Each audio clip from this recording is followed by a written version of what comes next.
అండి అందరికీ చాలామంది పేరెంట్స్ వాళ్ళ కిడ్స్ ఇక్కడ ఉన్నారు, ఏం తింటున్నారో, ఎలా అడ్జస్ట్ అవుతున్నారు అని చాలా సఫర్ అవుతున్నారు. కొంతమంది నాకు కూడా మెసేజ్ పెడతారండి. బట్ లాయర్ని కాదు కాబట్టి యాజ్ అ మదర్గా కొన్ని టిప్స్ చెప్తాను నేను మీకు. ఎలా మనీ సేవ్ చేసుకోవాలి, తక్కువ మనీతో ఎలా ఫుడ్ తినొచ్చు, ఏం చేయొచ్చు అని. ఈరోజు థర్స్డే చేస్తున్నా. మీరు ఎప్పుడైనా సరే గ్రోసరీకి కూరగాయలు అయితే తెచ్చుకుంటానికి ఫ్రైడే వెళ్ళండి.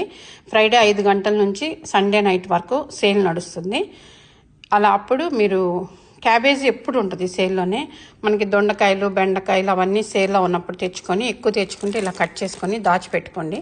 ఓ వీక్ ఒకసారి రిపీట్ అయితే తినలేము కదా, అందుకని చెప్పి చిన్న చిన్న ప్యాకెట్లు మీరు ఎంతమంది అయితే అంతమంది. అండ్ క్యారెట్ వచ్చి శామ్స్లో కానీ కాస్కోలో కానీ తెచ్చుకోండి. $5కి పెద్ద ప్యాకెట్ వస్తుంది, 3 LBs. అవి కూడా ఇలా కట్ చేసేసుకోండి.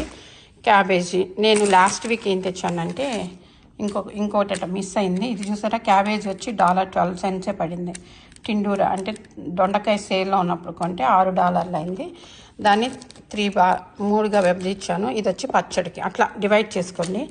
ఇంకొకటి ఏంటంటే గ్రీన్ ఆనియన్స్, మనకి ఉల్లికాడలు అంటారు కదా, అవి కూడా ఒక్కొక్కసారి $3 for $6 for $1 అలా పెడతారు. అది కూడా తెచ్చుకోండి, దాంతో కూడా కర్రీ బాగుంటుంది. నేను చూపిస్తాను.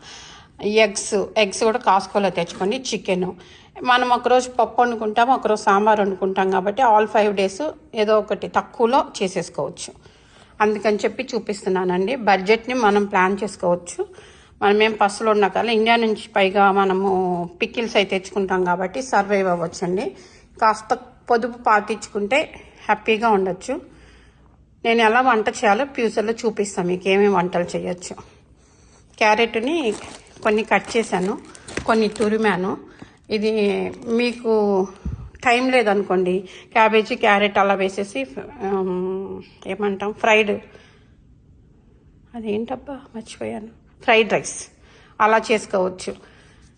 ముద్దపప్పు అలా ఏదైనా చేసుకోవచ్చండి. కొంచెం పొదుపుగా నేర్చుకుందాము. నేను చూపిస్తాను మీకు, చాలా చాలా టిప్స్ చూపిస్తాను. నచ్చితే నాది ఫాలో అవ్వండి. Thank you.